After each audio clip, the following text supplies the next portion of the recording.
Kagulat World, buong Linz Open nagingay nang malaman na ang ating pride na si Alexandra Ayala ay haharap sa hometown hero ng Austria na si Julia Grabber sa opening round ng Upper Austria Ladies Linz Open 2026.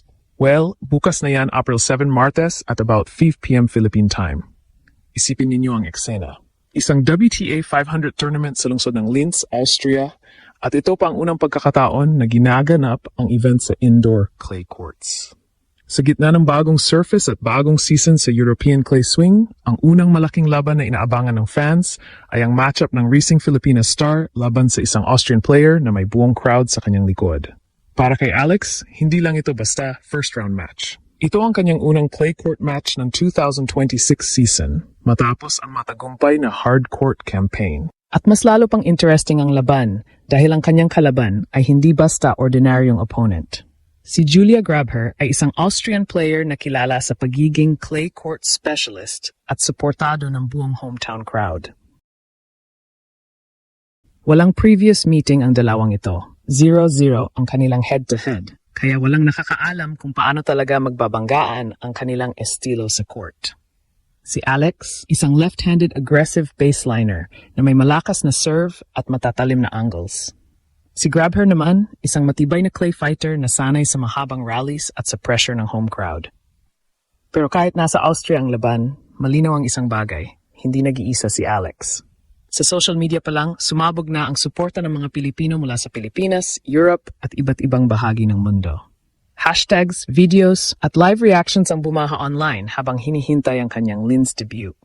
Ngayon, ang tanong ng buong tennis community, makakayabang gulatin ni Alex ang Austrian crowd at makuha ang kanyang unang clay victory ng season.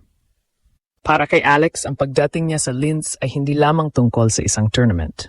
Ito ay simula ng isang mahalagang yugto sa kanyang 2026 season, ang European clay swing. Matapos ang kanyang kampanya sa hard courts sa unang bahagi ng taon, dumating ang panahon para sa transition sa clay courts, isang surface na kilala sa mas mabagal na pace at mas mahabang rallies. Sa tennis calendar, ang clay season ay isa sa pinakamahalagang bahagi ng taon dahil dito ginaganap ang ilan sa pinakamalalaking tournaments sa mundo. Bago pa man makarating sa Austria, nagsagawa si Alex ng matinding training sa Rafa Nadal Academy sa Mallorca. Doon siya nag-focus sa clay court movement, topspin adjustments at endurance drills na kailangan para maging epektibo sa red dirt. Hindi lang iyon. Isa sa mga pinakamalaking highlight ng kanyang preparation ay ang pagkakataon niyang makapag-practice sessions kasama ang world number 1 na si Iga Swiatek, isang player na kilala bilang isa sa pinakamahusay na clay court specialists sa modern tennis. Ang mga training na iyon ay malinaw na bahagi ng plano ni Alex para maging competitive sa clay swing ngayong taon. At ang unang testing ground niya, ang Upper Austria Ladies Linz Open. Ang tournament na ito ay may special na significance ngayong 2026 dahil ito ang unang taon na ginaganap ito sa indoor clay courts. Sa loob ng maraming taon, kilala ang Linz event bilang hardcourt tournament. Ngunit nagpasya ang organizers na baguhin ang surface upang maging bahagi ng European clay build-up. Para sa maraming players, nangangahulugan ito ng bagong adjustments. Ngunit para kay Alex, maaring maging advantage ang kanyang recent clay training. Sa ranking standpoint, pumapasok siya sa tournament bilang WTA top 50 player, habang ang kanyang kalaban na si Julia Grabher ay nasa loob ng top 100. Sa papel, maaring mas mataas ang ranking ni Alex. Pero sa tennis, lalo na sa clay courts, maraming factors ang pwedeng magbago ng laban. Kabilang na ang crowd, experience sa surface at momentum sa match. At dito nagsisimula ang tunay na drama ng matchup na ito. Kung may isang bagay na nagpapainit sa laban na ito, iyon ay ang presence ng Austrian crowd. Si Julia Grabber ay hindi lamang isang participant sa tournament. Siya ay isang hometown hero sa Austria.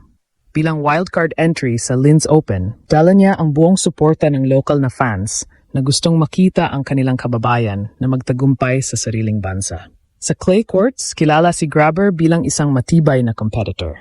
Ang kanyang laro ay nakasentro sa consistency, matagal na rallies at matinding defense. Mga katangiang kadalasang nagiging advantage sa clay. Ngunit kung may isang bagay na hindi rin dapat maliitin, iyon ay ang confidence at form ni Alex. Sa kanyang 2026 season, nakapagtala siya ng solid results sa hard courts at patuloy na hinahabol ang kanyang unang WTA title.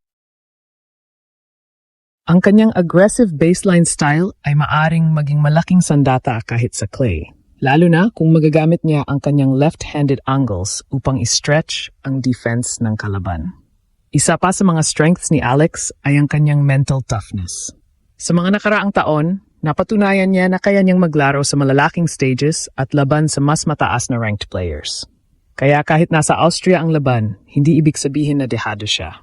Sa katunayan, maraming analysts ang naniniwala na siya ang may advantage sa matchup dahil sa kanyang ranking at mas magandang recent form.